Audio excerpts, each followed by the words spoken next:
what my beef with this show was? Like, I don't like when black people necessarily feel like they got to get it out the mud. Also goes into the conversation where she said she found a camera in her bedroom. And her mother was using that camera, apparently, this is allegedly to her, was using this camera to spy on them and call the police when they got into an argument. What I feel like is this. I think Miss Perez thinks she's Lucius from Empire. Y'all parents just need to parent better because I can't watch now because of the children. These kids. And the fact that she feels like Jay-Z purposely blackballed Wayne at the Super Bowl and kind of also oh by my proxy. God, nobody wanted Wayne at the Super Bowl. But this, yeah, so that's why I asked you, would you do that? I'm completely joking. I would do that, but I would turn you on when my young lover comes around. You would turn me on? That's sick. I would turn you You off. would make me watch? No. Yo, you are a bitch. Taylor, a hand clap for this, because the way that she ghosted the baddie, elite. I haven't seen. I'm not doing no business with this quid pro at all. Like, what are you talking about? It's a. Oh my God, my husband is gonna get diabetes. No, I'm not. Like, you act like I bang the Luther out every day. Pause. The first thing I thought about when I saw this video was like, girl, how dare you in this economy complain about needing to shop at H&M? Girl, we are shopping on Shein. Like, it is not. We are not real to them. It is a costume to them. It is an illusion to them. We do not exist as real individuals, so they do not see us as such. Do you think she knows she's not an empathetic figure? No, because she's religious and religious people aren't self-aware. Your whole life is revolved around talking about other people's lives. What the fuck do you think your ass is doing on that podcast now? This podcast is sponsored by Graffiti Tax Services. For all your tax preparation needs, you can go to graffititax.com. We're going to put the link right here. It should be somewhere. And yeah, you can head to them for during tax season. And if you have any financial or tax preparation questions, head to Graffiti Tax Services. They're our new sponsor. Thank you to Graffiti Tax Preparation Services. That's it. Yo, Georgia is going crazy right now. Mm-hmm. Like, you can't have a normal day, it feels like. Go ahead. Oh, no, I was just saying. So I was going to the barbershop today. You know, I had to get a little cut for the show, make sure I look good. You know, I try. And the barber tells me, like, hey, what's up, my man? Like, you know what happened over here the other day? And I'm like, what? He's like, you don't see all the news crew and all this other stuff around here? Like, literally, when I came down, I seen this older black man setting up his camera and stuff to essentially do the news for the day. He's like, nah, I mean, I seen him, but I don't know what's going on. He said, young brother got the other day. Got right in front of the barbershop. Not even the other day, the last night. Well, yeah, right in front of the barbershop. Mm-hmm. Literally. So a 17-year-old kid was unfortunately killed in the grocery store. Was it in the grocery store? Because what I got from was outside of it. That's what he told me. Mm-hmm. He said it was outside of it. So he gave me a little bit of a scoop about what happened. What's the tea? Give us the tea. The murder tea. So unfortunately, like I said, the kid was about 17. He was about 17 years old. Which is very unfortunate. I think the other guy was probably maybe a little bit older, maybe in his like early 20s, like his early 20s. And so they had got into a fight the day before, and the 17-year-old had beat his butt up, like bad.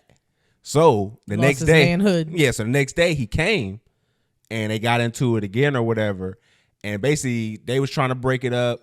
He had told him, he was like, you know what I'm saying? I'm not worried about your like, go away. And as soon as that B word flew out, that's when the bullets started flying. And unfortunately, like, he shot him like twice in the head and then like emptied out the clip into his body. And like like they said the boy's body was out there for like hours before they came and cleaned it up. Because the people didn't come out to come get it. And then they put it over, because first, they got to do an investigation. So yeah, they got to go out there. Somebody came out there eventually, put a tent over it. Mm-hmm. And then I guess they was able to come out there and finish the investigation. And That's so sad. Like, it happened all last night. So, I mean, it was awful. Like, just to kind of just hear what I was hearing about it. And the fact that, like, these were guys who was around the front of the barbershop a lot. Mm-hmm. Like, they were kind of a lot of times, like, doing probably illicit stuff around the barbershop and whatnot. We don't know that. Well, I mean, that's just what, the rumors. Those are just upstanding black men spending their day doing what Well, he wasn't a man. He was 17, so. I'm talking about they were both people who were always standing in front of the, okay. Both of the gentlemen were. Okay. So, yeah, unfortunately, it was rough, man. Just seeing that. If you get shot for calling men bitches, I'm owed about 500 bullets. That's why I be trying to tell you, you gotta relax. Like, I gotta relax in the state of Georgia, definitely, yes. Especially how you be driving on the road. Folks is... I don't be calling people bitches on the road, though. Yes, you do. And a lot of these folks they can't hear me. All my windows be up. A lot of these folks out here are ill-tempered. They don't have any... Like, the sad part about it is you get put into a situation like that because you don't value anything else. I be letting crazy people go, though. You got to. Because like, if you really trying so hard to, like, catch back up to me, I be like, go ahead. Even then, though, there's, like...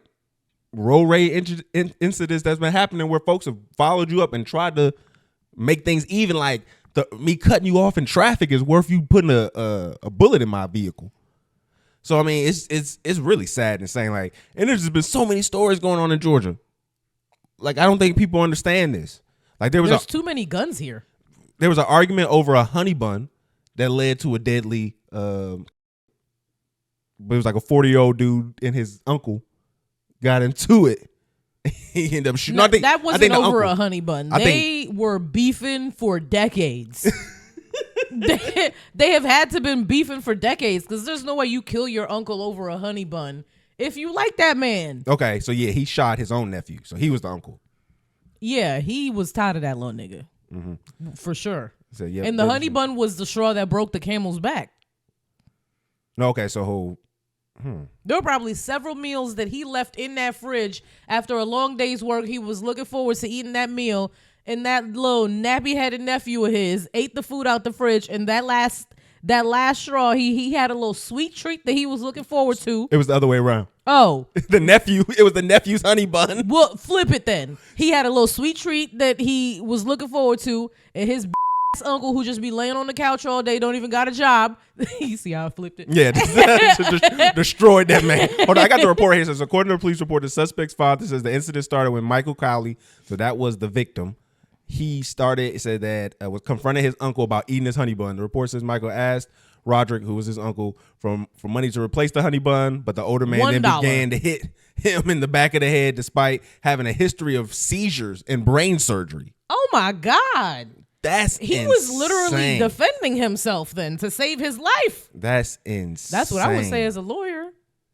If you didn't stop beating me in the back of the head, I was gonna have a seizure. I had to shoot you. No, you got it all wrong. The person who did the killing was beating on the person who had a history of seizures. Let me just stop saying words. Because the older man is the one who did the killing. He shot his nephew. Yeah. So that's crazy. Wait. Okay, you want to read Whose honey bun was it? The nephew? It was the kid's. It was a 29-year-old man's honey bun. Yeah. Okay. He went to his 47-year-old uncle, said, "You ate my honey bun, sucker," and then he said he hit him, and then ended up killing him. Okay. Then we had a meteor go across the skies. There was in Henry County, a meteor was flying through the sky. I saw that while I was at work. I just put my phone right back down. I was like, if I die, I die. Whatever. I don't even care anymore. The people who seen it in the air recalled it as a fireball across the sky. Yeah, that's what they put in the work group chat. They were like, fireballs seen in the sky. I Googled it. I saw multiple reputable news sources saying the same thing. I put my phone right back away. Because what am I supposed to do about that? No, it's insane. It's been a wild day out here in Georgia, man. So we just trying to survive. We just trying to maintain. I'm not trying to survive. I want to be in the first wave of killing when the we ain't got that far yet. We need the first wave. Whatever it is, I want to go with the first group of people. All right. Are we done? Yeah, that's pretty much the Georgia news we have on us. Well, we got another story, but we're going to talk about that one a little bit later. Yeah, she got one. We'll see. I still think we got to see what it does on the outside, because to me, it feels like the beat doesn't hit the way it's supposed to. When I tell you, you are not the demographic for this fucking song. Shh. I'm not the only person who's playing this. When next week, when my girls get here and we are screaming this song in your ears while you're driving us around? Because you're going to be drunk. Like, it's not going to be sitting there because you just want to vibe to Cardi. It's going to be a drunk. I was doing it sober in the car today by myself. It's because you're a psychopath. That's how people listen to music in the car by themselves. That's what people do. Oh, I didn't know that. I thought they listened to podcasts. All right. You are now listening to Talk FNF TV. I'm your host, Absurd Rhetoric. I'm with my lovely and amazing and gorgeous co-host, Miss Farrah. And we're back for another installment. We got to talk trash about people in the podcast industry today, man. They going out here playing victim. They're asking for pity, and they feel bad because now they can't afford Sprite no more, and they got to buy Sierra Mist or Starry, what they call it now. They mad that they got to downgrade. So, if y'all don't get the gist by now, we're talking about B. Simone. She's been viral this week again after we haven't seen her in a little while, right? Well, since that last scene, that last podcast clip that came out with her friend, that was like 2 days before this one. There was, I thought it was a week ago. I thought it was a week or two ago. Though when I seen it was like a week ago, I thought, where she was talking about having a friend that's been put on and where does that mean in your relationship? Mm-hmm. So, like, just because you have a rich friend doesn't mean the rich friend needs to help you out. It depends on how broken, desolate you are, and it depends on how close that rich friend is to you. Because if that friend doesn't help you, that means they hate you. I don't know what to tell you. What I also feel like this conversation hasn't been going on in regards to B. Simone is how she just replaced Megan Ashley. Mm-hmm. Like, threw her away. Just another friend. Found some girl who just was going to do it for the low. And you knew you was going to be able to eat off. Yeah. Which is, it's kind of indicative into how she navigates her friendships too. Yeah, I think it also plays into the reaction. So I'm gonna play a little bit of the clip here. We're gonna react to that, and then we're gonna kind of get into why people were having the reactions they were and where she may be a little off base. Just my finances.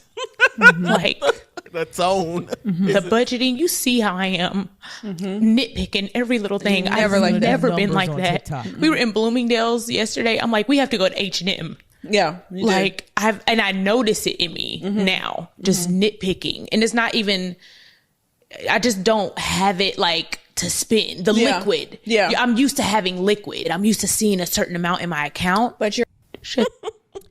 I get it. Let's be empathetic for 1 second. Being in one financial position and then going to a lower financial position is very hard.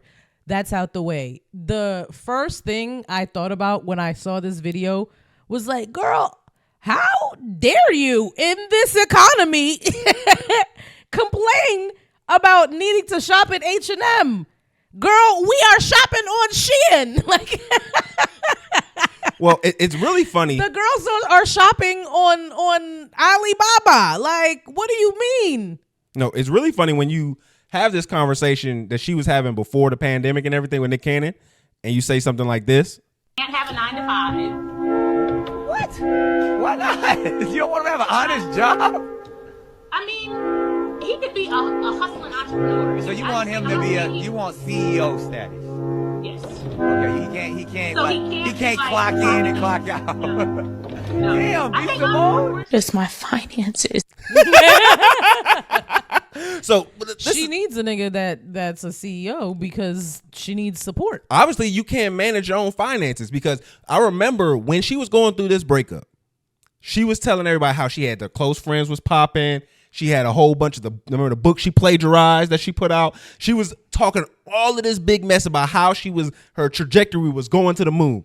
She did a whole thing on like a journey to having $1 million liquid in her bank account, and she did it.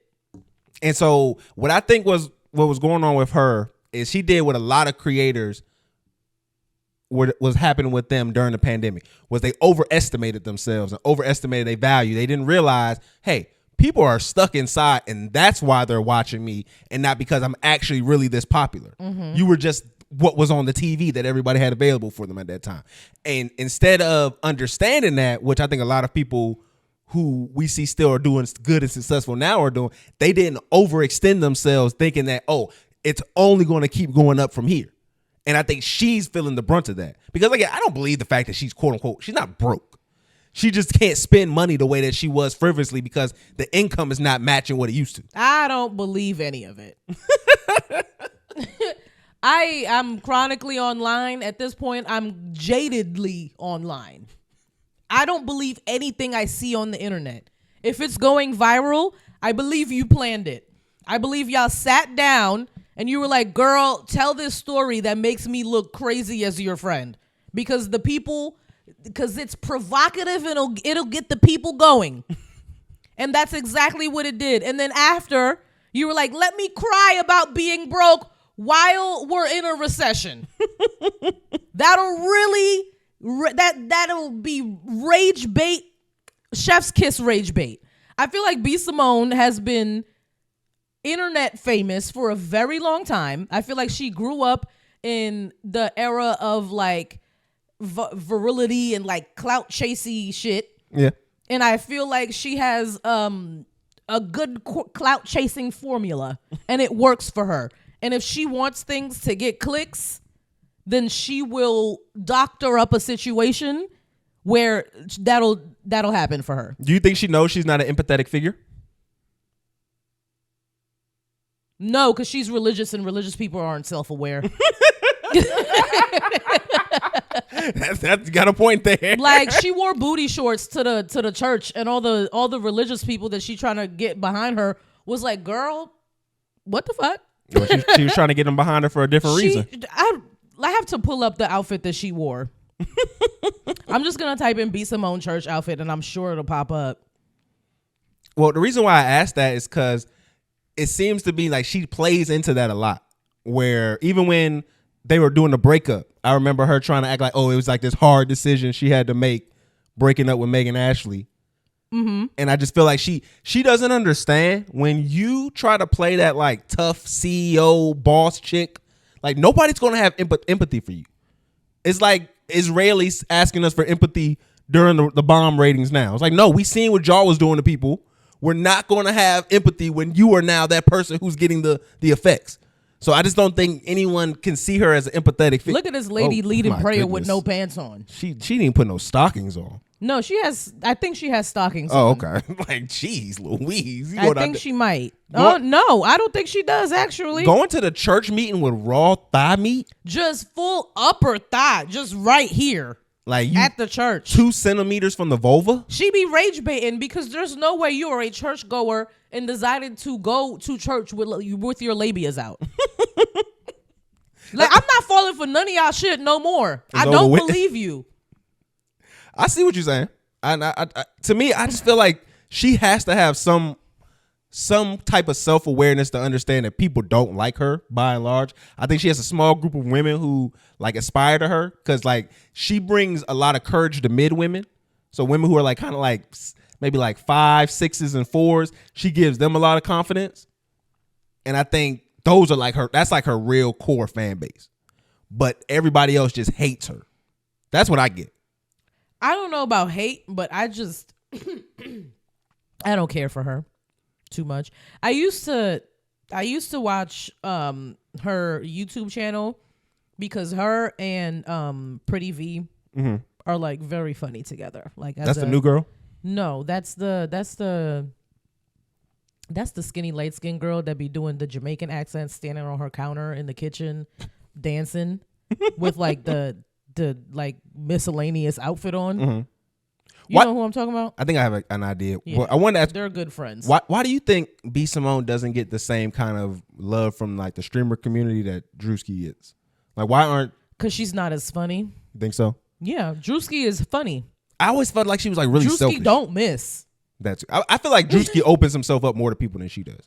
Yeah, I don't think like to me. But Drewski is a fat black man. Like he's not taking things as crazy to the heart as a woman would. Well, see, I'm going as a more like I feel like Drewski would do a skit for you off the love, and he'll like do a skit for you just because he thought your idea was funny.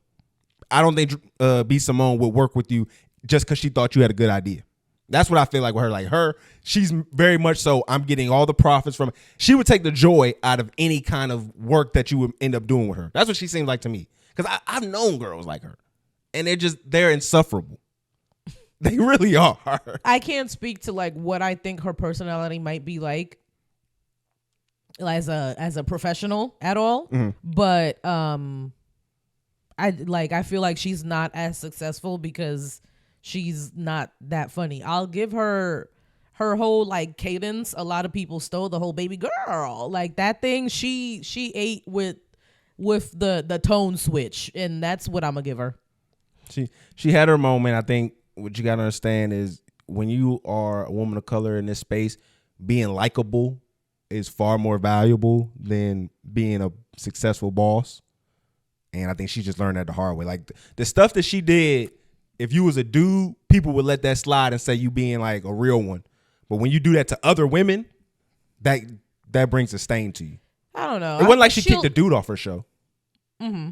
I thought you were talking about the plagiarism. I was like, nah. She stole from a woman. That woman too did that too. Oh, shit. That was a woman who she stole. I'm talking about just the fact that how she kicked her co-host off, how that was like her main thing. That was her co-host's main claim to fame. Mm-hmm. And so I just thought, we didn't know her before. So I think that was crazy just to cut her off like that. So I just think it was nuts. And then just to see nobody really working with her like that, it's very telling on who her personality is. Mm-hmm. And then Pretty V, I saw a video of her being like, so what, you're broke, like go get a job.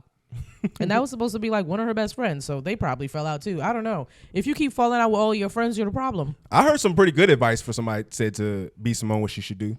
She should get on her back and be a wife for somebody. I mean, that's what she's been trying to do. That's the whole Christian thing. She's been trying to do the pick me Christian thing. And the dude that she want ain't picking her because she is too loud. Yeah, man. You talk too goddamn much and she for the man that you want. Like, you be in front of the camera screaming, talking all the time. Yeah, ain't nobody gonna want that. Ain't nobody gonna want that. All right, we got to get into some black women who really let us down. What happened? I said you be in the camera screaming, talking all the time. You said ain't nobody gonna want that. Well, I mean, for her, you cuter than her. Her eyebrows way thicker than yours. Like it make her face look crazy. Thick eyebrows are a good thing. But if you tame them, you can't let them go wild like how she. I feel like he just shaded my eyebrows. Like, I said I like yours. Okay. I was shading B Simone's. I don't know. I feel like you just indirectly shaded my eyebrows. All right, I'll cut it out. So, no, leave it in. Leave it in. That's what she said. Okay, what's next? All right, so we got to get into some black women who really let us down in the moment. So I think her name was Cleopatra. We talked about her, right? Cleopatra. Cleotrapa. Oh, Cleotrapa. Okay. What she do now? So she was sitting down with, I think it was on Lip Service with Angela Yee. Mm-hmm. And, she has a bunch of women with her, and they had Mexican OT on here. So we played his music on here before, and they get into a conversation that surfaces around the use of the N-word. So. Feel like you could say the N-word? I feel like I can say it, but not because of that, and I'm gonna tell you why. Mm-hmm. I wish there was some black dudes in here. There are. Will right there. And this one right here, not. Okay, well, we're gonna use him. What the fuck are you gonna do about it, And then second of all, I grew up loving these motherfuckers. I grew up fighting with them. I grew up eating with them. I grew up fucking doing bad shit with them. I grew up loving with them. I got family. And it's not even about family. Even if I wasn't related to nobody out black, I mean, it was shit. It's what the fuck I was surrounded by, Like, I respect people that they feel that way. Mm-hmm. And that's why I try to shut the fuck up about it. Right. But if you're from where I'm from or anywhere, what the fuck are you going to do about it? It's like I done went to the jungle and earned the lion's head. Mm-hmm. I feel like a lot of people that are from Latino descent here in New York feel that same way. Mm-hmm. The Puerto Ricans, the Dominicans. I mean, shit, y'all just, and not even trying to justify, but shit, y'all just got dropped off before us. That's all it is. Y'all got dropped off first. It's crazy. Y'all snuck here. What do you mean? That's crazy. Y'all snuck here and we were. They definitely came on the raft. Like, what are you talking about? That you lost me in the beginning and the end completely. And what the fuck are we gonna? You gonna get punched in the fucking face? Like, what? You could keep saying nigga around all your niggas if you want to. You go around the wrong person and you're getting punched in your shit. Like, and you play the nigga roulette if you want to. Like, I don't know what to tell you. No, I mean, that's to me that's why I felt like it was just really a sucker conversation to even kind of bring up, and that if you weren't going to check it, if you weren't going to actually be like, nah, that's not what you're supposed to be doing, give him his space to say what he had to say. But when you do that, you really putting black men in a particular position, and you also not really being protective of black men in that conversation. Yeah, like that was really messed up for me. If you grew up around black people, then you should know exactly what the fuck is going on. Like, you don't need to say it. But I mean, you can expect that. Like Angela Lee, even Cleopatra, y'all let this little fucking just talk shit the way he want to in front of niggas, and y'all not stopping nothing. It's like y'all are part of the problem. It should not even that shouldn't even been on the topic of discussion. If it happened, if you gonna sit there and let him say and use the word, you're not gonna check them. That's your business to do. And if people want to platform that, and that's their business. But I think, especially for someone of Angela Yee's age, you should know better than to be platforming some stuff like this. It's trash. But at this point, like, she needs the clicks and she needs the viral moments. So she's not gonna be of upstanding moral character and be, you know, this upstanding black woman. She's gonna be like, let me put this shit out. So yeah, so don't get mad when people folks talk about it. So don't get mad when people agree with Charlemagne when he did that interview with Gucci Mane, and they was talking trash about you. That's just part of the game.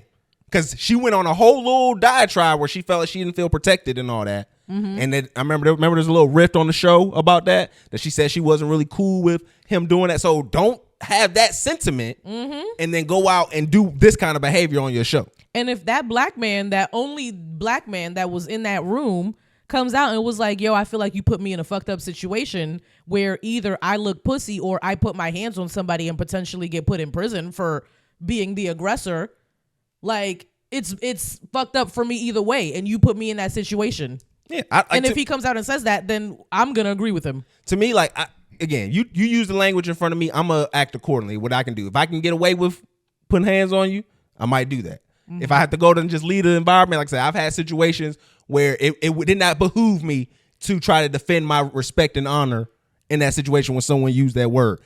I respect either choices, but to platform it, to know that you're only doing this to try to get the clicks and the engagement, and you're not going to have a real conversation, a healthy conversation about, like, that wasn't any part of a healthy dialogue. There was no real discussion. It was just enabling poor behavior, and it's disgusting. Because I don't know if you've seen during the protests that were happening, there was one particular in California, there was Hispanic people calling the police a nigga because he was black.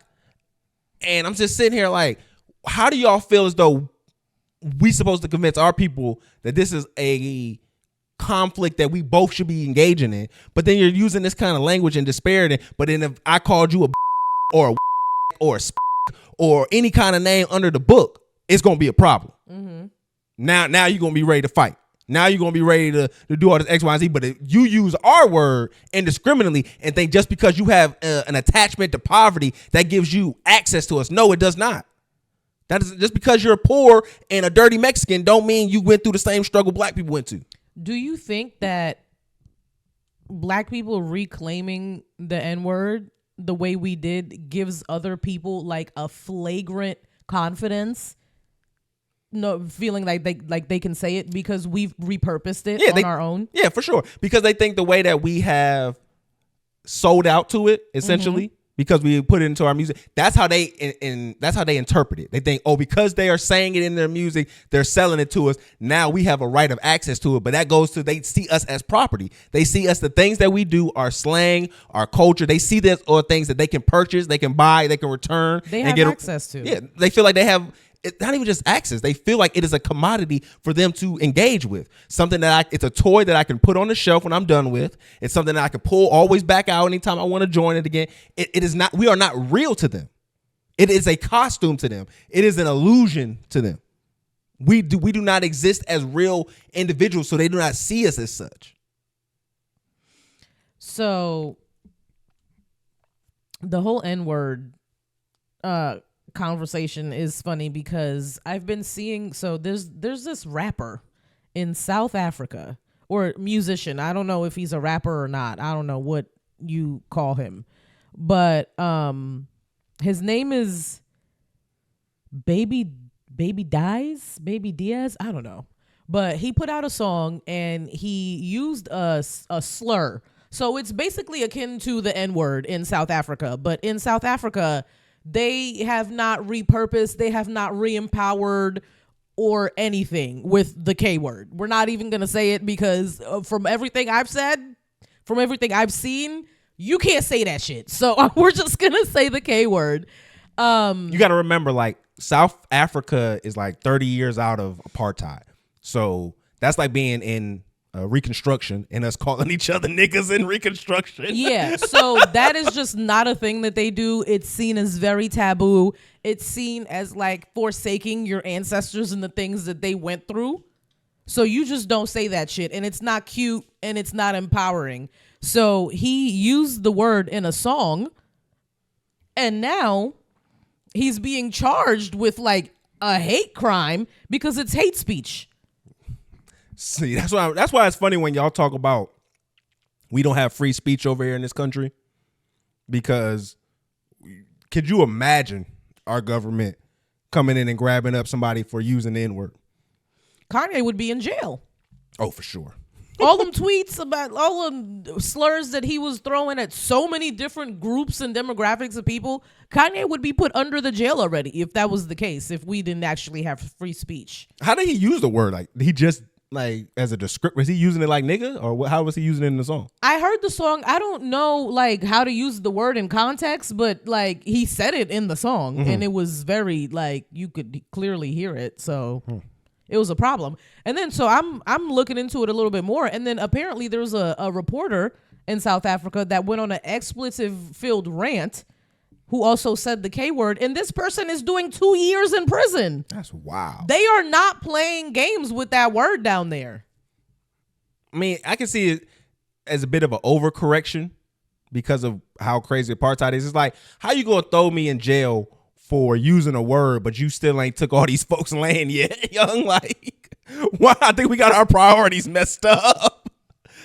That's why I kind of understand. I forgot that one dude name who in the government who be saying like kill the Boers and all that stuff. He really just like the Dr. Umar of South Africa. Like he really ain't on nothing. Like he really don't really got no control of nothing or nothing. He just talk trash.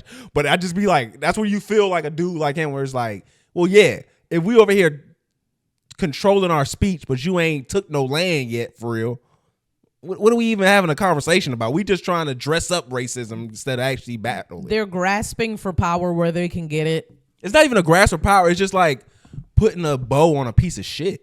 You know, it's like telling me, oh yeah, well, you know, it's your present because it's got a bow on it, but it's like a pile of dookie.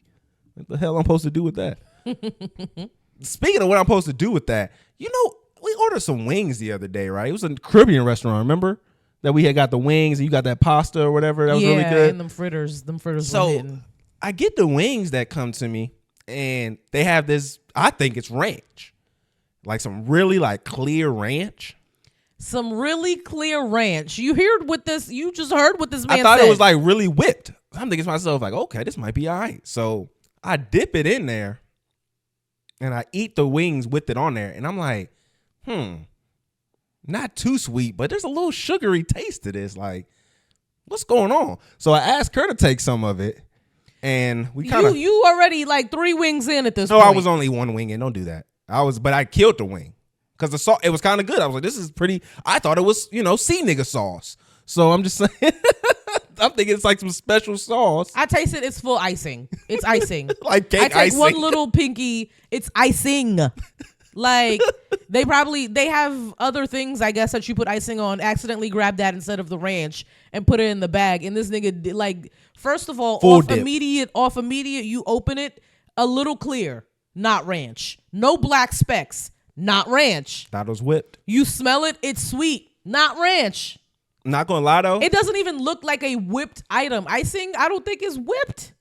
I'm just gonna say this. I'm not gonna lie. Icing and wings, not a bad combo. It was like a glaze. It was more like a glaze. It was like icing. a donut. Like it was like the crust was like a donut. Yeah, the fried breading on it. I was afraid that diabetes had you in its grips and your taste buds were no longer working, because how did you not realize that was full icing? I was a little bit concerned as a wife.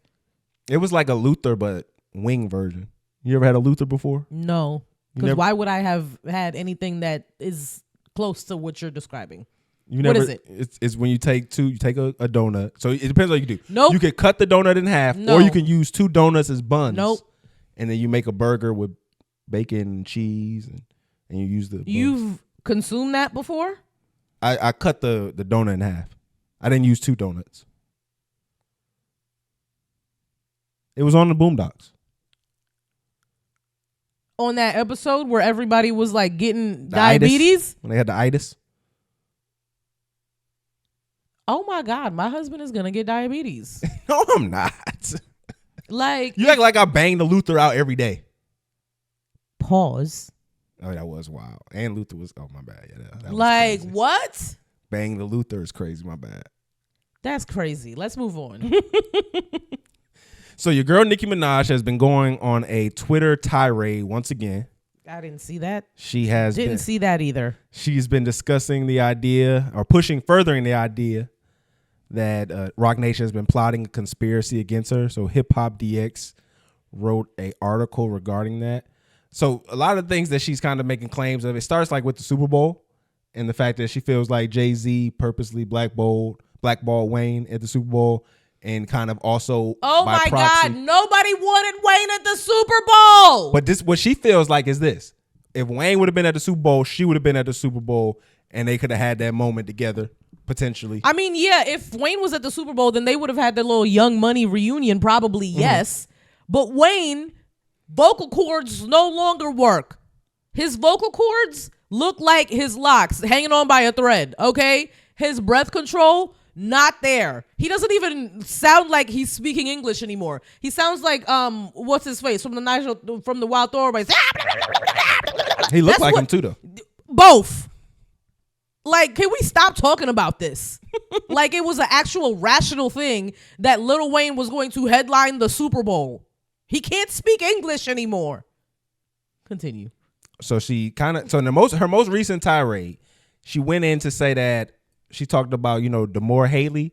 So that is Desiree Perez's daughter, who has been making the claims and the allegations about what her mom has been able to do. I've looked into that. She did an interview with Jaguar Wright, the daughter. Oh, Lord. I'm just going to say this. I didn't want to believe it. Like when I first heard the story, I wanted to say this woman is crazy and everything, all the allegations are true about her. But why would you do an interview with Jaguar Wright? When you feel like, but if you're in a position where your mom is who she is, who is else going to interview you except the person who's been talking trash about Jay-Z for a decade? Somebody's going to interview you if you have evidence that you can bring to a journalist, that a journalist will then do their own investigation, and they feel like they can write this story without being sued for defamation, then they'll write it. Well, there actually has been a story about it. This is what changed it. Because when I first watched the Jaguar Wright interview, I thought the same thing. I thought she was crazy. She was delusional. I thought she was really vague in what she was saying. Yeah. And her pattern was that throughout most of the interview. Going to Jaguar Wright is like going to Tony Busby. But I will say this. I looked into the actual reporting around it. So she made a claim where she said the police came to her to try to get custody of her. They brought a doctor, and the doctor was faking documents. So when it came to the journalist reporting, they said that they brought up the document, and the document looked funny. They just said, oh, psychosis. Didn't give no real diagnosis of why they were putting her trying to bring her in. They also told the police that 2 of the gentlemen that were with him were part of the hospital mobile team. They called the hospital. Hospital says, we do not have a mobile team. Oh, These gentlemen worked for a security agency. So they were trying to get a hold of her with forging documents, essentially, and trying to actually put her away. She also goes into the conversation where she said she found a camera in her bedroom. And her mother was using that camera, apparently, this is allegedly to her, was using this camera to spy on them and called the police when they got into an argument. What I feel like is this. I think Miss Perez thinks she's Lucius from Empire. I think she thinks that for real. I think anybody who comes from the slums and makes themselves into what she is today in the manner that she's done that, thinks very highly of themselves and thinks that everyone, even especially their immediate family, needs to be a part and surveyed at all times. I think she just got rusty. I think you can't put a sophisticated camera of any kind into a rundown Florida home without it getting caught. Mm-hmm. I think that I think she put too much dip on her chip. I think she took a lot of preconceived notions she had about her husband, and when they had an argument, she ran with it and exposed herself, thinking she was saving her daughter. Because just imagine if we were having an argument and somebody just heard us yelling and all this other stuff, and then maybe something fell, or you threw something and they thought I hit you. You know, that's where it can sound like. Yeah. So if you don't really have the best idea of what's going on, you just got a small beeline to the bedroom and you're just hearing audio, of course you're going to think, oh, this man going off on my daughter, let me call the people in the house, what she said happened, and told them what's going on. So they jump into the room and say, oh, stop hitting her. They worlds apart from each other in the bedroom. They're not even close to each other. Then that's when the police come. So that's why I'm saying it gives a little bit of credibility to the case that she was making once you kind of look at the other evidence and say like, oh, okay, well, maybe her mom is doing this. I don't think that goes into the other stuff with the Tory Lanez, because I think that's what Nicki Minaj is trying to lead into. Yeah. With the Tory Lanez behavior. I feel like Nicki Minaj obviously has an ulterior motive too, trying to be on Tory Lanez' side. She's been having beef with Meg since before that. Yeah, so she had tweeted this on June 20th to the PMs who claim it wasn't made clear to your ugly asses. Hopefully Demore, which is Desiree's daughter, massive detail page by page claim get you all the way caught up, and never call me a liar, never insinuated either. Every single angle ever created fights for me. Oh, Angel. She said Angel. I said Angle. Angel ever created fights for me at the mere mention of the word as is related to me. Vengeance is the Lord. Be careful. Oh my goodness, she sounds crazy. No one who conspired on the wrong side will go unpunished for the role they played in this movie. I hope it's all worth it. That's so dramatic. Yo, like, it just seems like another coke-filled rant. Like to me, it really starting to feel more and more that last album that she came out wasn't a sign of her dominance for years to come and more of a last hurrah. Like to me, that's what it kind of felt like. Like we gonna let you go out on your big one with this album, and now I think with the financial issues that was saying that was coming out, I think it's just catching up to her in regards to that. And it's the fact that regardless, this is entertainment. And I know she's been dominant for as long as she's been dominant, but at the end of the day, beauty fades, and this is a young woman's game just as much as a young man's game in entertainment. And I think she's just feeling that pressure. I feel like this goes back into, I feel like it always goes back into we need these celebrities to just like be less accessible. You are a legend in the game now. I feel like nobody would argue with that. And you're a legacy act now. Basically, you dip down, you pop back up, you put something out, you make your money, you dip back down. Like you're tarnishing your legacy and you're making yourself look crazy. The more accessible you are for the longer you're out. Like we've known you for God knows how long, and we've seen you crash out over and over and over and over and over again. Like it's actually kind of insane. I would like to see less of everybody.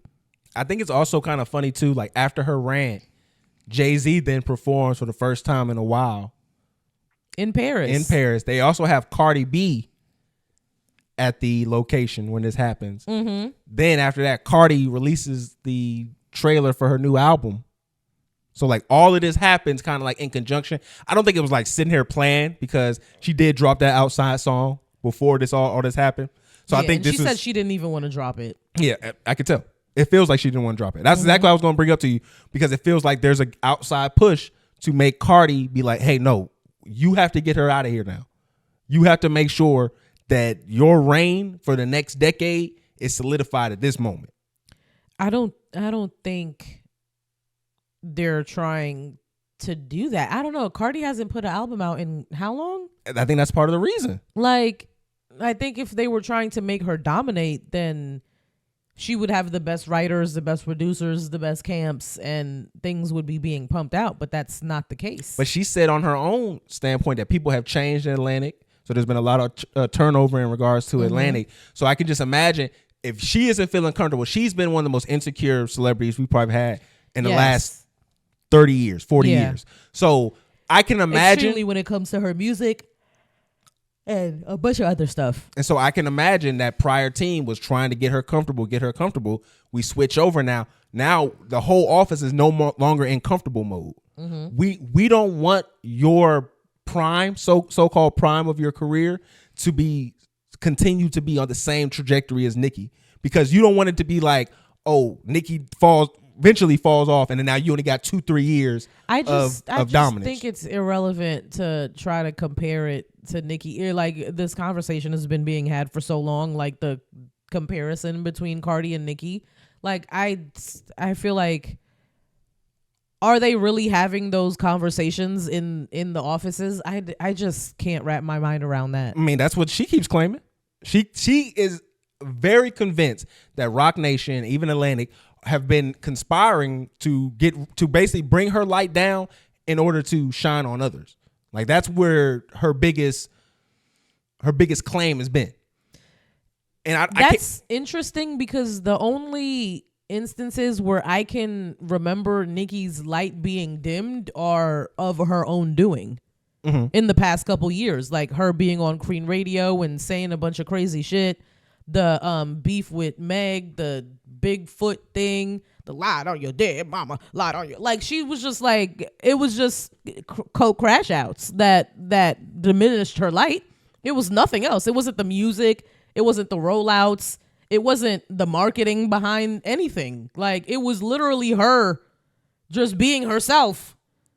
But at the same token, if you compare her first, let's say, what's she been there, about 15 years?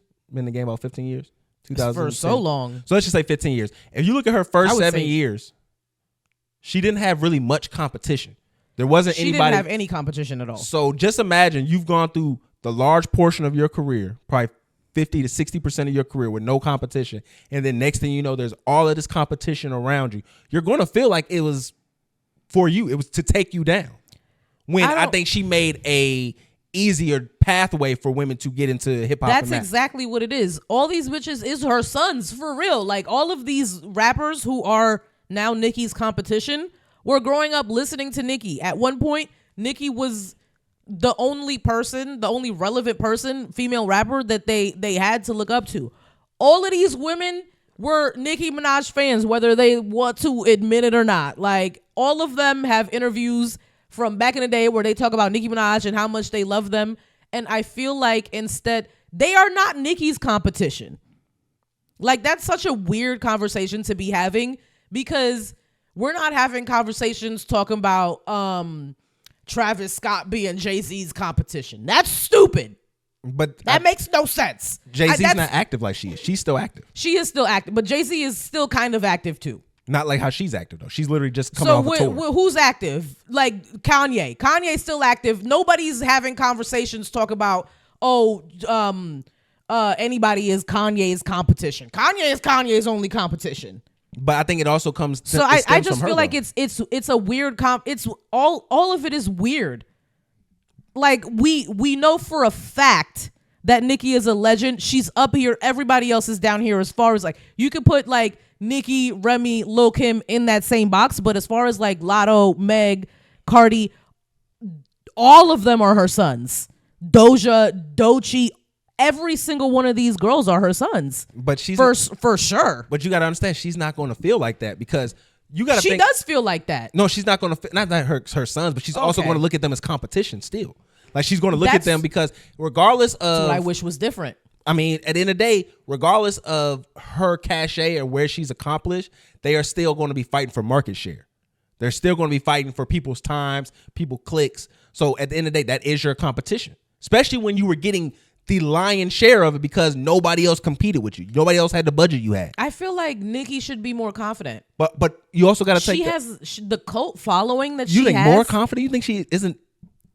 They had the biggest ego on the planet. I feel like if her ego was a healthy one instead of like an unhealthy ego, then she wouldn't see these people as competition. She would see them as her sons, as they are. Period. I don't think she has the setup for that, unfortunately. And then I hate when y'all be having conversations. Let's go back to the Nicki Sons part. Y'all be having conversations talk about, Doechii sounds like Doja. No, both of them sound like Nicki. Like, can we be fucking for real, please? That's why they both sound like that, because they both have Nicki mannerisms. All of these women have Nicki mannerisms. All of them have cherry picked one thing from Nicki's personality, her whole style, and then blew it up to make it a different thing of their own, which is like what you do.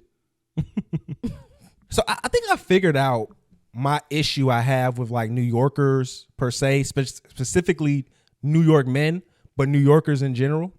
Like, y'all have this ability to talk down on things and make things that are important to the people in the room feel like so small. Like, it don't matter what you could have been like, fixed your own car up, did it all by hand. They'd be like, oh, that's all right. Nick can't even afford to go to a shop. Yeah, like, see, that'll just make you feel small It's a talent. For your own accomplishments. It's a talent. And my brother, the good Shannon Sharpe, was not having that on his podcast. Because another brother, again, I've talked about him on the show before, and I'm going to get into some more of this behavior again. Jim Jones joined Nightcap, and he had some things that I don't think Shannon appreciated. So I'm going to play this here. I can sing more Nas records than you right now. So you are capping. You are capping. That's what you're doing. First of all, bro, you are I'm about to be capping. I'm a bigger Nas fan than you are. You are capping. First of all, I'm 57. I don't be singing no rap. I don't be singing no rap. You see what I'm saying, Ocho? He don't even know about rap. He just doing this for the views to get Jim Jones on there to get him hot. I understand, but you don't know Nas lyrics. You don't know Nas. You better check the podcast space. Now you better talk. Sing 16. Hey, this the biggest podcast you ever been on. Name one Nas record. This the biggest podcast you ever been on. Do you know the podcast you been on better than this one? Hold on. We off topic. I'm not a podcaster. No. This is what I do. You name a podcast you been on bigger than this one. When you get big, you get invited to Club Shay Shay. They started talking about the Nas. Nas get invited to Club Shay Shay. Jadakiss get invited to Club Shay Shay. You not on that level yet, bro. It's for little young white girls. Chill out. Chill out. Don't play with me, bro. Chill out. We off topic. You dealing with the wrong one, bro. Right here, bro. I don't care nothing about nothing that shit you got to say, bro. You might as well take me off this shit, bro. We here. You can't out Leave talk me alone, bro. You might can out rap me, but you can't out talk me. Don't nobody. Everybody can out talk you, Shannon. You can't like what? Nobody rushing to go to that shit. Biggest podcast you ever been on. Hey, you do got a good podcast. You get an invite. You do got a good podcast. Nobody listening to me. The podcast is tremendous. You and Ocho do your thing, but don't get it twisted, bro. I don't care nothing about no fucking podcast, bro. We supposed to be talking about music and love and embracing one another and culture. But no, that's what y'all New York niggas do. Y'all like to just bring niggas shit down, and it's messed up. What is this clip? Okay. Because they arguing about Nas. Well, I'm about to explain First it to you. What? Why? So essentially, okay, I don't know if you've seen that clip of that little boy who said Jim Jones was better than Nas. Yes. So there's been a clip going around. Jim has been kind of, you know how anytime his name comes up, he starts doing a rollout. He starts just going on people's shows and talking about. So yeah, 100%. He's been on this Nas rollout. He's been doing a few shows here and there talking about this Nas rollout, talking about comparing him to Nas. Which the sad part about that little kid clip thing, it proves my bigger point is that the fact that this man is an eternal child. And because he refuses to grow up, he creates this environment where kids look at him and think, oh, I don't have to grow up and assume responsibility with my life because Jim didn't do it. And look how fly and cool he is. He dressed like me. He do all the fly stuff like me. And that's how do you think Jim hasn't grown up? Well, if you looked at the clip that we was looking at, he had a white beater on, 1,000 chains on, his braids getting covered up with his hat, dusty beard. Like he's almost 50 years old. It's time to like start cleaning up, put on a nice collared shirt. So no reasons at all. I just explained his appearance. Yeah, the way that he dresses at all. That is what are you talking about? I thought you were going to talk about like personality. The fact that his discussion, the way that he was just talking, that sounds like a 50-year-old man. The way he's talking. Him and Shannon were doing the same thing. No, Shannon was actually. I'm sorry. Listen to the way this man is actually talking. That sounds like a 40-year-old man.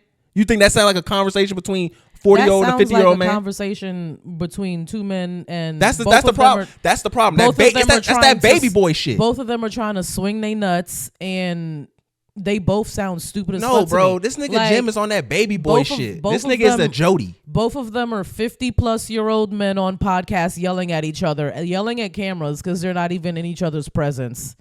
Just pathetic behavior all around, right? Just that's the foundation of this. Mm-hmm. Pathetic behavior all around. The man was disrespected. Like it. And then you would have talked about New York niggas. Yes, like this nigga is from Harlem. They have a problem. Like yes, they're perpetual children. No, like you think you getting your shit off. Niggas from Harlem, bro. Egos be big as fuck. They think they're God. They think they the flyest, coolest, smartest. Like they literally are a problem. Like if you meet any nigga from Harlem, that's what he acts like. Like he's acting sad. like a nigga from Harlem. That is sad. If you a 40-year-old, you need to be grown up. You need to put a fucking collar shirt on. Maybe clean your shit up. No, because you know why? That the conversation we was having earlier today. You know what? A lot of things that got pushed. A collared shirt doesn't mean you're. But you're listen. But listen. What we were just talking about earlier in the show in the cold open regarding that 17-year-old. One of the things that was getting perpetuated in that was there was a late 20, early 30-year-old dude who was on the same bullshit they was on. And he was encouraging that shit. Knowing when he came around the other men, he would shape up. They was just talking about this. They was like, he wouldn't even come around us with his pants sagging anymore because all the niggas 40 plus was calling him out, making them feel dumb and bad about it. But when he went around the kids, when he was around the 17-year-olds and all that other shit, he was having his pants sagging, looking like a fucking asshole. These are both 50-plus-year-old men. And what I am saying is my bigger, and what you're not listening to is my bigger point is Jim Jones is the type of prototype that puts those kids in this mind frame that they can go out and crash out on each other. He doesn't. Yes, he does. What are you talking about? Cameron said it.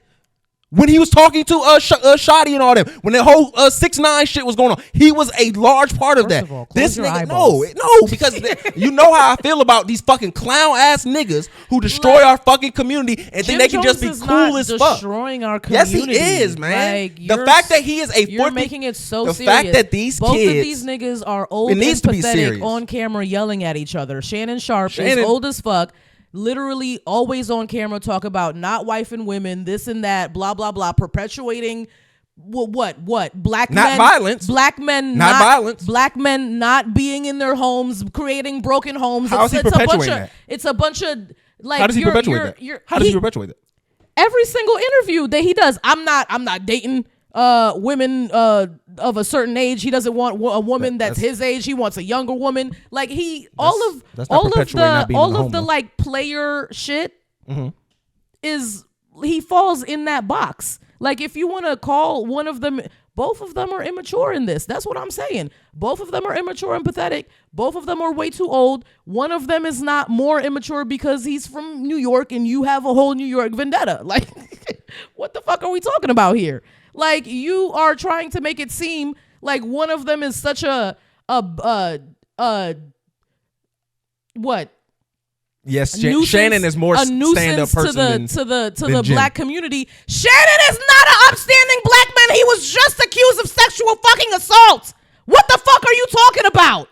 Yeah, nigga, all this nigga does is talk about white. He was talking about a white woman paying $10,000 for each butt cheek. Okay, and like that, did anybody emboldened the white woman. Did anybody to make die her or get feel shot confident enough? Did anybody die or get shot at?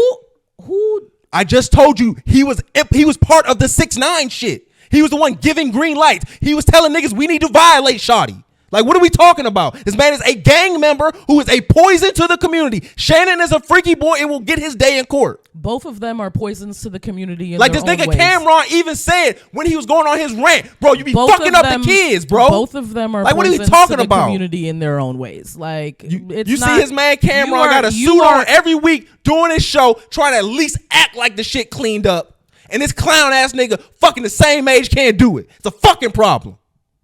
Calm the fuck down. No, like both of them are pathetic as fuck. Like you're trying to make it seem like Jim Jones is such a nuisance. Because I'm telling you, I've explained it. I understand what you're trying to explain, and I think your opinion is bullshit. You keep saying the same shit over and over again. You're not talking about what I'm talking about. Like what? You're saying that I don't think your opinion is bullshit? Yes, I do. No, you're not. You're not talking to what I'm speaking about. I think your opinion is bullshit. So you think Jim Jones is a positive and role model for children? I keep telling you they're both pathetic and not good examples. Okay, so which one is worse? What the fuck? Which one is worse? Which one is worse? Jim Jones on paper is worse. Thank you. That's all my point is. Like what the fuck? That was all my point. Your point he's just so terrible. Like, what the fuck, sir? Because it's way more detrimental. And you trying to make it seem like I don't like the attaching of the New York slander to it at all. Well, I just, had to throw that in there. All right. So I've been noticing something between two women, and I think it's not getting talked about at all. So you know who Joy Taylor is, right? Mm-hmm. So she's been doing her podcast run. She was on New Roy Mall. She was on the Joe Budden podcast, and she was on The Breakfast Club just recently. And what I've noticed is, and I don't think anyone's asked her about this, but there hasn't been a new episode of her podcast with Taylor Rooks. Mm-hmm. So we actually reacted to a clip like when they first dropped their podcast. But it seems since that scandal that Joy was involved in, we haven't seen them girls together at all. And I have to give Taylor a hand clap for this, because the way that she ghosted the baddie, elite. I haven't seen. I'm not doing no business with this quid pro ho at all. Like, what are you talking about? It's already difficult enough being a black woman in this sports space, and then you want me to attach myself to this hoe? Absolutely not. I already have a squeaky clean image. I'm an upstanding black sportswoman. Black sportswoman is sick.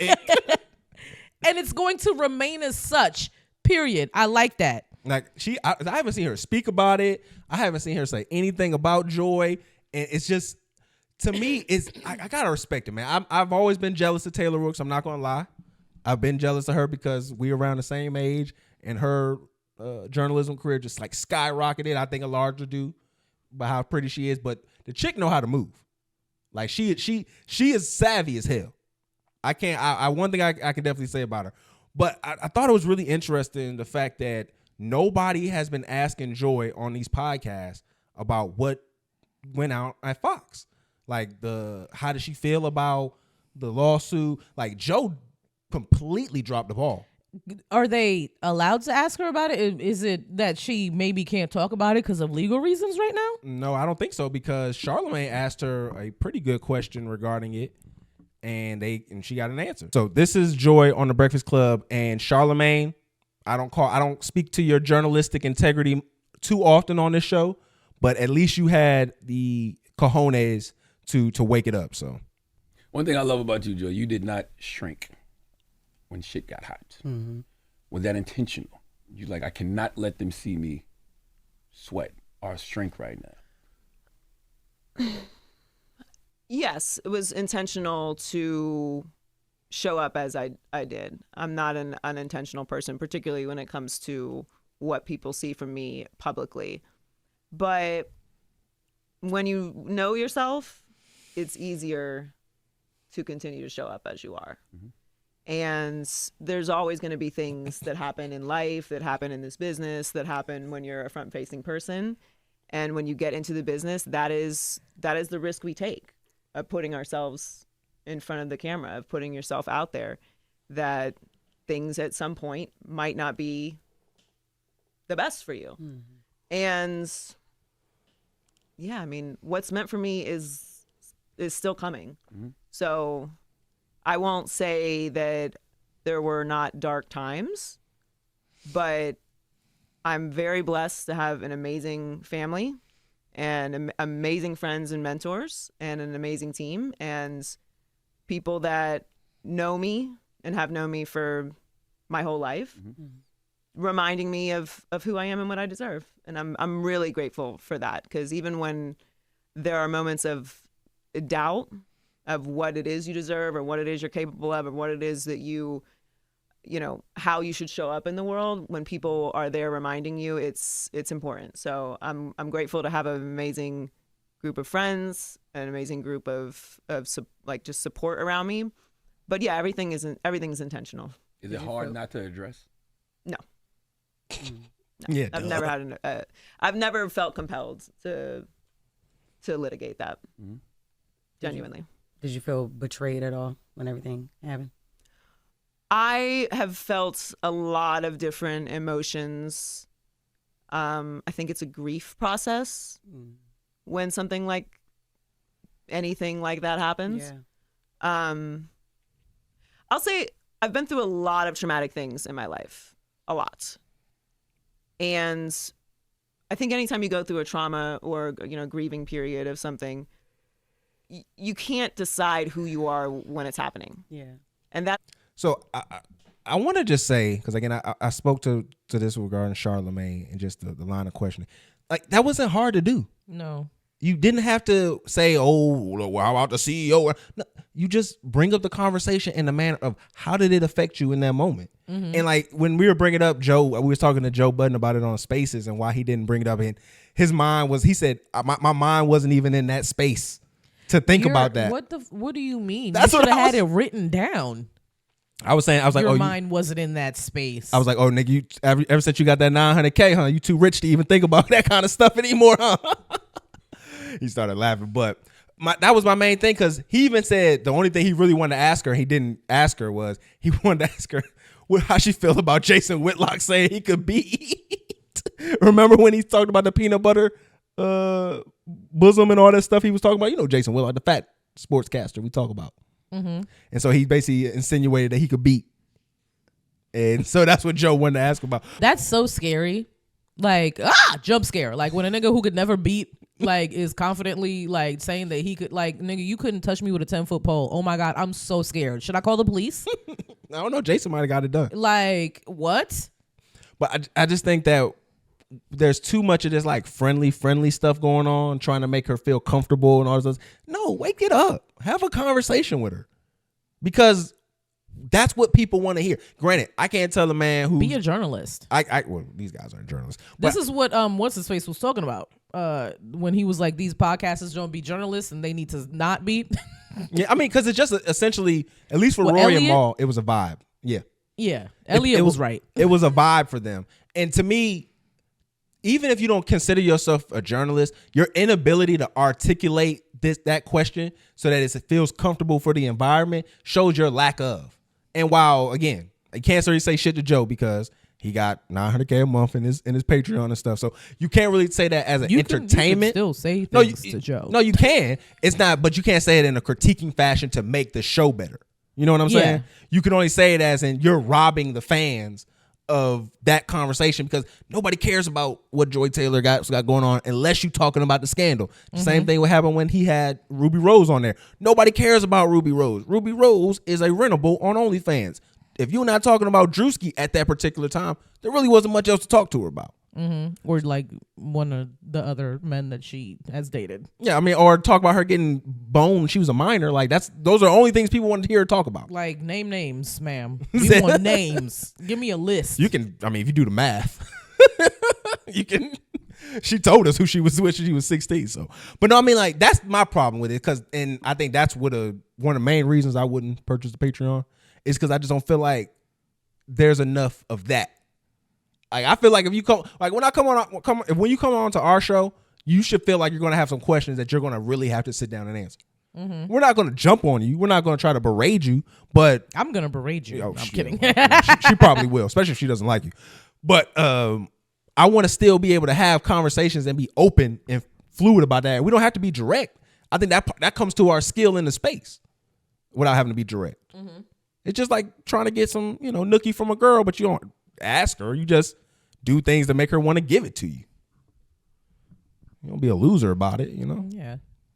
Don't be coercive. I had a crazy. Be convincing.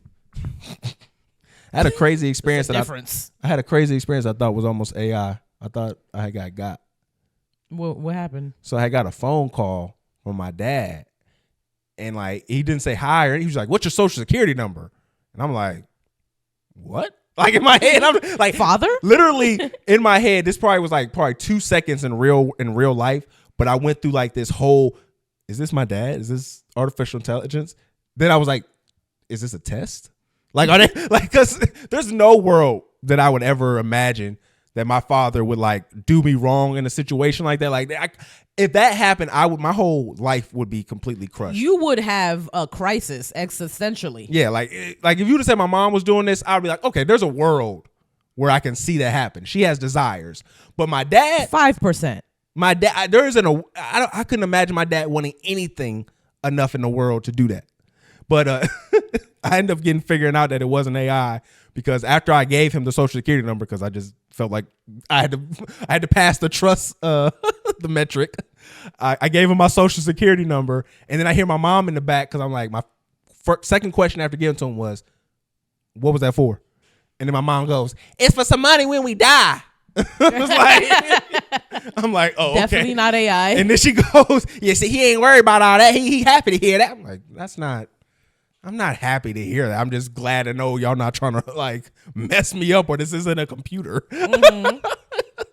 They've been getting real flagrant with the text and the calls lately. Oh, for sure. I've been getting some too. You know, they lifted the restrictions on that. Mm-hmm. So that's why all of us are suffering. Another just tiny inconvenience from the Trump presidency. Thanks for the Trump administration.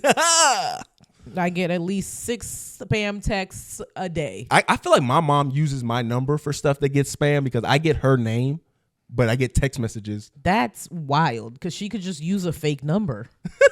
I think that I've been getting that because they'll say my mom's name and then give me like some service, or like when the election was happening, I was getting stuff from my foster brother with his name on it. So they both using your number. Sick, right? Yeah. Sick behavior, yo. It's Vultures. disgusting.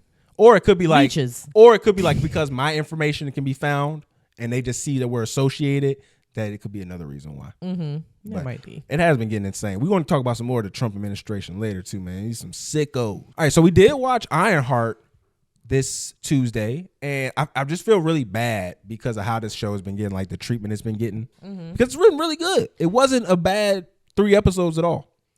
The racists and the white men were all upset that Ironheart is a black woman now, and made Disney all nervous. So Disney decided to put it out in like a pack.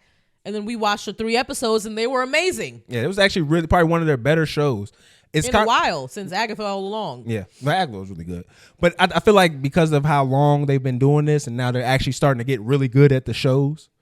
And it's funny because like I wanted to say we got the worst treatment, but the Indian show got like dumped out one day. Remember the Indian show we watched? With the deaf Indian girl? Yeah. So it also wasn't that good. It wasn't that good, but it made sense why I got the 1 day release. Yeah. It just sucks because this show could have been really talked about. Like the episodes were really good. Like the people could have got some good couple weeks of content out of this, and now it's just gonna be 2 weeks of content. Because the cliffhangers on it were good. A lot of the elements that they were using to kind of keep you attached, they really hit. Like even the beginning of it, I thought it was going to throw a lot of people off because they had her doing her monologue and she was like praising herself. They even had a scene where like she was talking to a woman about, oh, I feel like this school is making me feel small. And remember, I was like, oh, they going to hate that. And then the lady was like, that's bullshit. That was immediately right after. So, which I like. I like the little back and forth between her and her best friend too. Did you feel like that scene, a little bit with the Rock scene, they was trying to make her like appeal to white people a little bit? The Rock? Oh. When she was in her and Obadiah's son? Yeah. I feel like there was a lot of that kind of conversation she's being one done. of the good ones. Yeah, essentially. Yeah. Like I got that kind of vibe from a lot of the stuff they were doing. It kind of rubbed me the wrong way a little bit, but it wasn't so frequent. But also, let me play devil's advocate. Black women can't be different. Black women can't like rock music, like genuinely. No, I don't think there's a problem with that. I just think that she might just be, alternative a little bit. I just think that they understood that when you take this imagery, it's going to get a negative effect because of who was the predecessor.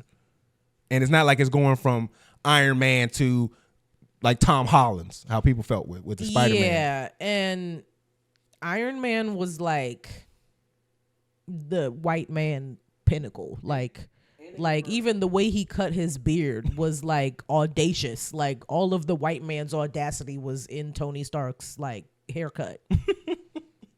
And they didn't really even have like a connection in the show, in the movies or the shows, like they kind of do in the comics. So even then, that I think separates What is them. their connection in the comics? She finds his suit, repurposes it. She's the only person that's ever do that. That's like kind of like her big feat because he designs his suit so that his biometrics are the only ones who can work it. Mm-hmm. She breaks that, basically becomes like a mentor. He dies in the comic, and then his AI basically coaches her into becoming Ironheart, who she is now. in the comic book. So this kind of changes because she just gets a scholarship that he gave out, and then she does her own kind of ambitions, kind of solo unto herself. You know what my beef with this show was? Like, I don't like when black people necessarily feel like they got to get it out the mud. So she, in like the second episode, or the first episode, the first episode, she needs to find a job so that she can build another Iron Man suit because she got kicked out of MIT. So she starts doing crime. Wakandans. I was like, one phone call, hello, what is happening? They not sending no Wakandan dollars. Not like they can bring you, like, you're not at MIT anymore. You need resources. You need a lab. She was talking about going to Dubai. I said Wakanda is right there. But remember, like, you're gonna, I don't know geography. I was getting there. Like, I knew that both of the one first was math. Words, I knew that they weren't the right words as soon as they came out of my mouth. But I don't know geology that well. But I feel like you go past Wakanda trying to get to Dubai, bitch. You said geometry again. It's geography. I said geography. Oh, it sounded like you said geometry. No, I said geography. I'm sure. I meant to say geography that time. But run it back. I think I said geography. But regardless, I feel like that's not too far from each other. But remember at the end of the movie, Wakanda. Remember at the end of the movie, they told her that it was just an internship and that their rapport is kind of done now.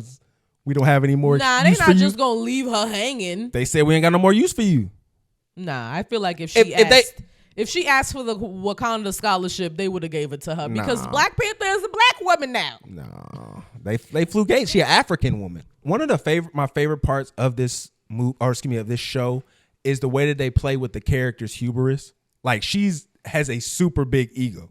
She does, yeah. Just like Tony did. And it plays into her weaknesses though, because even when like so she joins basically the gang of the area and they're doing hit jobs on like big corporations, and she messes up in both of them. So one of them, like, she drops what they needed to get the code into the system, and then the other one, she's trying to do research on the hood, and so she ends up causing a delay and ends up getting his cousin killed in the situation. It feels like very grounded, but also like with the CGI and stuff, you still get that super feel to it. And that's why I say I really kind of enjoy that part of it. I just also love, like, because I know a lot of black women, and their hubris can get in their way. And so to see that this be an aspect of the character, it's very touching to me, because if you know any woman, most black women would never get into a situation like this. They wouldn't do any crime this open and brazen. But if they did, it's because they thought everybody in an iron suit, bitch, that everyone knows is yours. Like, plot hole, the biggest plot hole. But also, if they were to do it, they would think very less of everybody around them, which I think she has shown that she kind of does. Yeah, she's smarter than everybody. Yeah, she thinks she's way more intelligent than them. She is. She can get over on them. But that doesn't mean she can't get tricked, which we obviously see that's going on right now. Yeah. So that's why I enjoy that, because it plays into a lot of those characteristics. I feel like I could put Riri into almost a lot of the women I know, and it would fit like a 1-to-1. So that's why I think it was a good job of the writing. So that was one of the bigger parts for me that I really enjoyed with just her character. Mm-hmm. So one of the issues I did have though was the fact with her friend. I felt like when they made the AI, you didn't give me enough of the friend, a long enough scene of the friend actually showing that personality. So I don't know if that AI is actually how she was, or it's just how it's programmed to act. We know that it's very much like her because of the scene with the mom. Riri's reaction, and then Riri's mom's reaction too when she found her. She was like, "You're so much like her," and she asked her to make one of her stepdad because obviously it's very much like her. So she would feel like it's less of a loss if I had my late husband in AI form. Would you want that for me?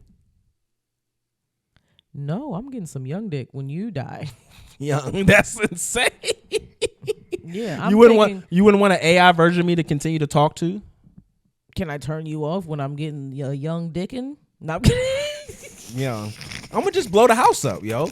Like, see, And I wasn't gonna bring this story up, but I don't know if y'all heard. I would be like Tracy Ellis Ross and take a young lover. You're dead. Yeah, but I could be. My consciousness could still be alive. But if that's up to me. Yeah, so that's why I asked you. Would you do that? I'm completely joking. I would do that, but I would turn you on when my young lover comes around. You would turn me on? That's sick. I would turn you off. You would make me watch? No. Yo, you are a bitch. I would turn you off when what's gonna be a young nigga name when I'm old? Jalen. No, that's already a young nigga name. Okay. Yeah. Whatever it's gonna be. Xylophone. Z272. I'll kill all y'all. His name is gonna be Wave. All right. I think I had one more part that I wanted to ask you about this Ironheart, and then we can wrap that part up here. How do you feel as though with them capitulating to the races? Like, do you feel like their action to do the dump? Yeah. Do you think that SAT word period? Oh, you know it. Do you feel like they dropped it like this because of the bad production or the bad feedback they were getting? 100%. You think that? Do you feel like they? Because we get the show quicker. Do you think that was in a flaw in the long run? Or do you? I feel like for me, as someone who likes binge watching things, then I prefer a rollout like this. Like, give it to me in chunks so that I'm not like waiting. Also, I feel like low key it might be a little bit more beneficial because we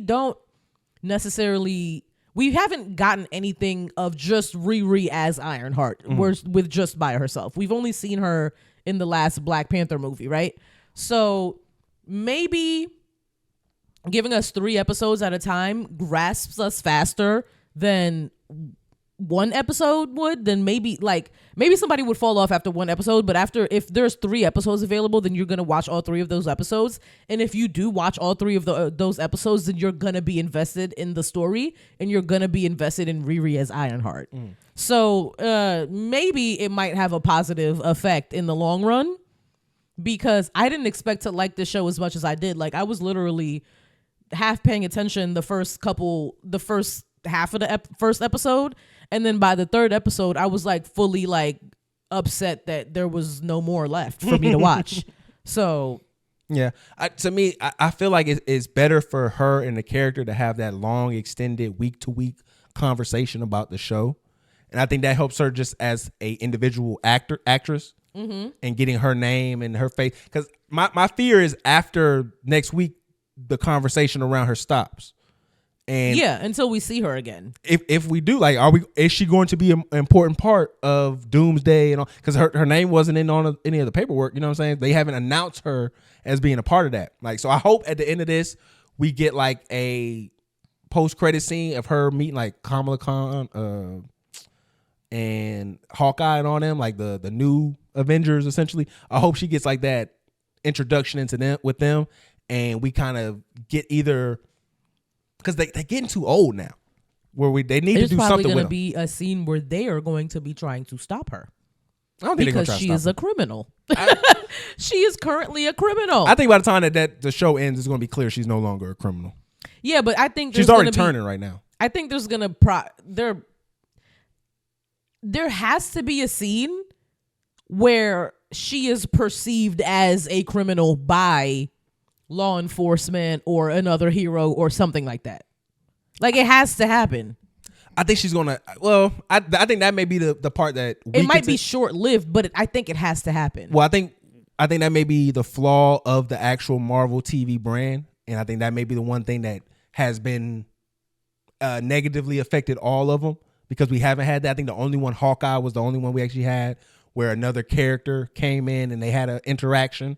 So I think that maybe will take away from it if you feel like that's something necessary that needs to happen. I think she's going to kind of fix the situation on her own, and then they all meet each other. Because I don't like that big of a plot hole, because who else has iron suits in Chicago? But to be fair, she hasn't done anything where she could be spotted, because she robbed 2 corporate buildings with cameras. The second one there could be cameras of that. But the first one wouldn't be, because she wouldn't. Remember, they was in the tunnels and stuff. Wouldn't there be cameras down in those tunnels for security reasons? Not necessarily. And she went under stuff, so not necessarily. Like, I just feel like that's too big of a plot hole. It needs to be explained to me because I'm going to keep thinking about that. I can see that being one of the bigger plot holes, though. I agree with you on that. And then the security guard outside of the tunnels, after they did that the dude ended up shooting, he shot him in the leg. That man is alive. You seen it? I seen you. He saw somebody in an iron suit, and then he saw a bullet bend out of nowhere. Like, that is a huge plot hole. Oh, you talking about that? I thought that was a really good. We didn't discuss that either.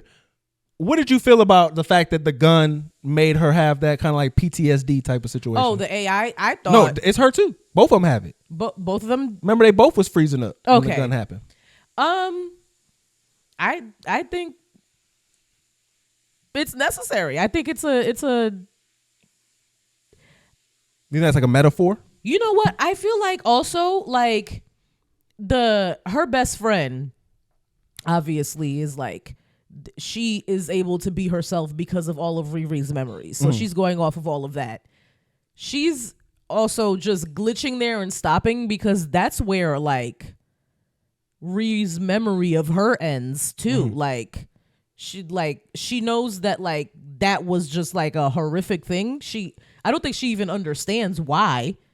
Yeah, it's clearly a PTSD. Yeah, and both of them have that. I didn't realize that Ree had that same reaction. Because they showed it a few times where she kind of froze up as well when that was happening. Remember when she was thinking about her and certain stuff like that? She would have that. She had an anxiety and the panic attacks. Yeah. So those are all things that kind of played into it. I think there was an interesting kind of tool to use without having to be like so direct with the black trauma.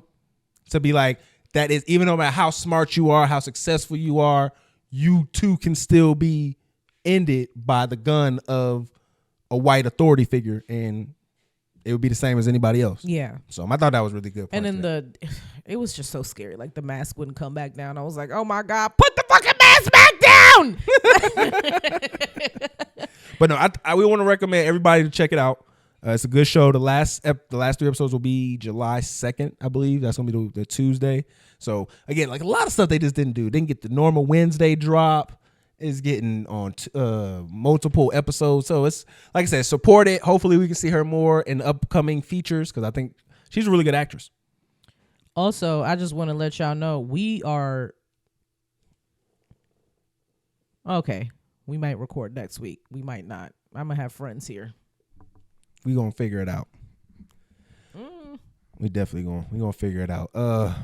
It's a horrible time. Man, it's a horrible time, man. We outside. You trying to not do a show? These folks already, if they in Georgia, not gonna have CornHob anymore on Jet Live first. I'm trying to get my last little out before I can. There's other websites, you know. Yeah, okay. CornHob gets it done.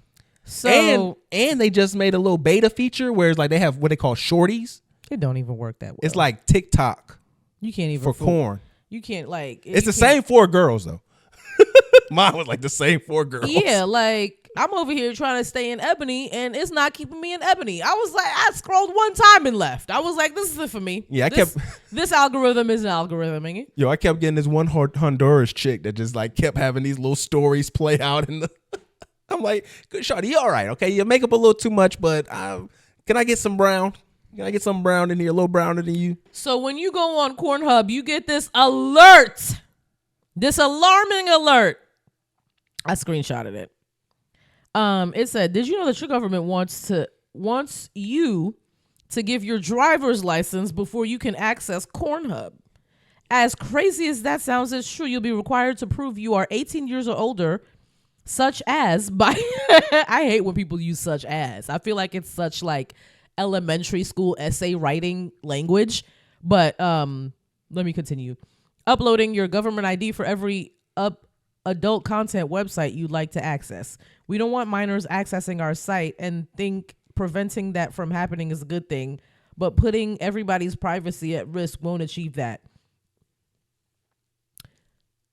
Y'all parents just need to parent better because I can't watch porn now because of the children. Fuck these kids. I mean, it's not even just the parents. It's these clown ass men who act like porn is they kryptonite. Like, my nigga, if you can't put the dick down, it's your problem. You are a pathetic nigga. Pause.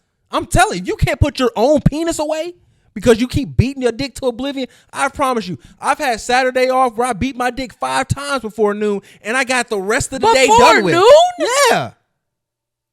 And You're I didn't got the rest. depleting your manhood. You need to practice semen retention. I'm not. I go eat some protein and I go back and enjoy my life. Nope. I feel like your life source is being depleted. No, it's not no life source. It's something that's being generated in my ball sack at all times. It's your life source, and it's being depleted, and you need to practice semen retention. Never. I'm gonna help you with that. Never. That's cornball shit. I'm perfectly in control of my brain and my mind. You need and to I don't stop beating it and start jogging. I'll beat the lumps to my dick if I'm being dead ass. I'll make it bump. I'll make it lumpy. How I'll beat it. I'm gonna say something. You can bleep it out. Rhetoric like.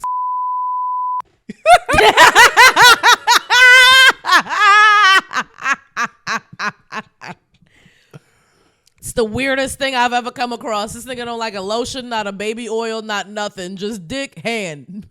Done. Gets it done. Terrible. Gets it Why? Done. It gets it done. It gets it done. You don't need all that extra stuff. Cavemen didn't need the extra stuff. That's like if I like masturbating with my belly button. Like just don't that nothing doesn't make to any do sense with each other. Like it that just don't make. No, it doesn't. It doesn't make any sense. Like that would be like if I masturbated with my nipples. That would be the more equivalent. Okay, Diddy. That shit is crazy. All right. You need to be a real man and just let somebody come on your chest, sir. That's not a man. Like, no, it's not. Well, you that's actually a real woman. A woman definitely you a little bitch in for the what? other room waiting for the cup of cum to come from the lady. Like everybody is gay in this situation. Everybody is weird. Get that load to your chest like a real nigga. No way. There's no. The fuck is you talking about? There's no world where getting a load to the chest and real nigga is synonymous. Yes, it is. No, it's not. Gay niggas is real niggas. Is that what you saying during Pride Month? Tops can only be real. Gay niggas. men. Oh, so bottoms can't be real niggas. No. You heard it here first from him. Repeat it. I already said it. They can go back. He said bottoms can't be real niggas. Just I'm gonna call in Joseph right now. I don't think Joseph proclaims to be a real nigga. He does. Oh. Yeah. I guess they didn't Because do it. Andu. And I know he's asleep right now, or I would dead ass call him. I don't see why you want to be a real nigga on the bottom at the same time. It just Bottoms can be real niggas. Power bottom. Oh, I wanted to give an update on the Iran situation that we talked about. Yeah. Right? So I guess we going from power bottom to Iran. Well, we about to wrap the show up, so I just wanted to. That was a wild topic, but it's fitting because they're getting fucked. Guess what's happening right now as we speak? That's what supposed secrets then got leaked. So after Trump and his administration went on this tirade about how they are so great and we did this military execution and we crippled Iran. We had Pete Hegseth and fucking Raising Cane doing a Key and Peele skit while they over here bragging about the attack and whatnot. And there's been discussions that we're going to give $30 billion to Iran to restart their nuclear program, release sanctions on them, and also ease up some certain tensions and military bases and things like that in the area. So what the fuck? What did we do? We got bombed Iran so that we could give them money and then less rules? Yes. Hold on, I'm gonna bring it so up right they here. get to build bigger and better and then do more. So here's the first paragraph. This is reported by CNN. It says the Trump administration discussed possibly helping Iran's access as many as $30 billion to build a civilian energy producing nuclear program, ease sanctions, and freeing up billions of dollars in restricted Iranian funds. What did Iran agree to do for us? Well, this is just to get them back to the negotiating table. So they didn't. So this is just so that they could potentially agree to do something for us? Yes. Essentially, Trump didn't do nothing. He messed up their playground. He cleaning it back up. He said, "My bad, dog. You know, I was just trying to flex for the people." Apparently, they moved all the been did that. nuclear product weeks before the plant was attacked. Yeah. So we did nothing but bomb a building, an empty building. Basically. Yeah, that's all it was. And we spent billions of dollars, put men's life at risk. And if there was nuclear material there, we could have potentially annihilated Iran. Yeah. So that's what I'm saying. This whole thing was political theater for the most part. And then would all of the surrounding areas would have gotten affected, because if it's a nuclear event, then there's gonna be blowback. Yeah, there's been a nuclear fallout. But yeah, like I said, for the most part on the United States and Israel's behalf, this has been all political theater. To the fact that like Trump, he was talking about, when he got the ceasefire, they both sent missiles at each other after his announcement. Like I said, this has all been political theater. And Supreme Leader Ali been flexing on Twitter all day today. He has been, yes. Please read the tweets, because he says the fact that the Islamic Republic has access to key U.S. centers in the region and can take action whenever it deems necessary is a significant matter. Such an action can be repeated in the future too. Should any aggression occur, the enemy will definitely pay a heavy price. Flexing. Getting his shit off. Hard. It's not funny. This man said the U.S. president. Conflict. No, this man said the U.S. president stated Iran must surrender. Needless to say, the statement is too big to come out of the U.S. president's mouth. He said you can't even fix your fucking mouth to say that shit. Yo, stop. What? Stop playing with Supreme Leader. Like, real talk. Stop playing with Ali. He not really he ain't with the shits. He's not one of them ones. Like, stop playing with that nigga. Leave him alone. Please. I don't want no issues with Supreme Leader. I don't want no issues with no nigga that call himself Supreme Leader. That shit is fly. Like, that shit is fly. Supreme anything. Yeah, it is hard. And then, man, these folks over here, I just want to tell this story and then we're going to wrap the show up. I need y'all to understand what our FBI and our alphabet boys be doing out here. They be creating Not the crime. Gays. Yeah, I'm talking about I'm talking about the federal agencies. They be out here making the crime up and then finding random civilians and citizens to just take the brunt of it. If y'all not familiar, there's something you can look up on the news that says that there was an Iranian plot to murder hire to get rid of Trump. Yes. That is something you can Google and find. When you go and look at it, just take a little bit of take a little bit of a magnifying glass and just take a look at it. So this man, his name is like Faraz Sharik. He hasn't been captured at all. So this is what the FBI is telling us. FBI and the Justice Department is telling us. He calls the phone off the random tip. So mind you, this man used to live in America years ago. 1994, I believe he was arrested for robbing, I believe, a bank. And he did like 15 years in the slammer. And then after that, he was out of prison for like 3 years still in America. And then he got deported. Mm-hmm. So the man is an Iranian. He's an Afghani. So this idea that he was born in Iran, it's not true. While he's in jail, apparently he makes these connections with people. He tells people he's involved in the government. He's networking. Yeah, he's basically doing what you do in prison. You become a better prisoner. And so he ends up leaving. The last they hear of him, he gets caught with like some heroin in Sri Lanka. And now he's calling the department saying that the Iranian government... Bricks. All white bricks. He calls the Department of Justice talking about, I am hired by the Iranian government to then hire other people to follow this girl around who is a journalist, who's part American Iranian, who's been talking negative about the government.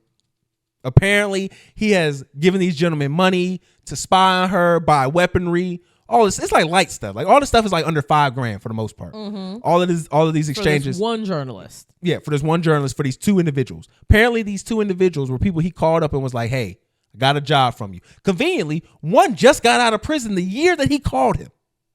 The year that he called this man, he just got out of prison. Same year. Other person, there isn't really much of a track record showing that they knew each other. Like there's claims that they had a stint or passing, but not too much evidence showing that they know each other. So apparently they get a call from this guy. He tells them, "Hey, we're going to go after this journalist woman, and I want y'all to follow her, and eventually y'all going to kill her. They tell him they're having a hard time finding her. He said, hey, just be patient. We'll get it. This is some sort of like this. It sounds like a spy movie comedy. Yeah, it sounds like the FBI is planting evidence on people to try to get them arrested. Yeah. So then he conveniently tells the DOJ, oh, the Iranian government wanted me to kill Trump too, but we're going to wait till after the election because then he won't have as much security around him. Because they thought he was going to lose. Because they thought he was going to lose, yes. We all did, huh? And so, again, they don't arrest this man. They don't have him come in. He's not in custody anywhere. All we know, he could be in Tehran, or he could be dead, or he could not have existed since they deported him. Like, but they get him and they arrest these two people for these claims. They go and look at where the money came from Western Union, and they couldn't find the payee. How convenient is that? How convenient is that? So all they have is this Middle Eastern man who apparently called the Department of Justice, gave them all the sauce. They told me to kill Trump, but I didn't want to, so I'm telling y'all. Not only that, hey, I'm working with these two individuals. And now we got two people in jail. And the journalist is still alive. Yeah. She actually testified. Because the dudes actually followed her around. Okay. So they got in trouble for that. But to me, it's just, if you haven't been aware, like, people have made this claim about our government and our FBI, they've been doing this. Where they've just been setting up people. And then when you look into the actual case, it's like, bro, anybody could have set that up. And then the Iranian government didn't even, like, of course, they're not going to admit to it. These are baseless allegations. This is bullshit. Yeah, it's so crazy. So it's just, like, when I read that story, I was like, are we serious? Like, can we get some type of validity to this? At least capture the man before you throw me in jail. Finish up here. I think we had a good show today. What you think, baby? We had a great show today. Well, tell them what they need to do. Follow us on all of the social media at talk.fnf.tv on Facebook, Twitter, Instagram. If you're currently listening on YouTube, give us a like, comment, subscribe. If you're listening on any of the streaming services, download, please, love you. Bye. Stop playing with Supreme Leader.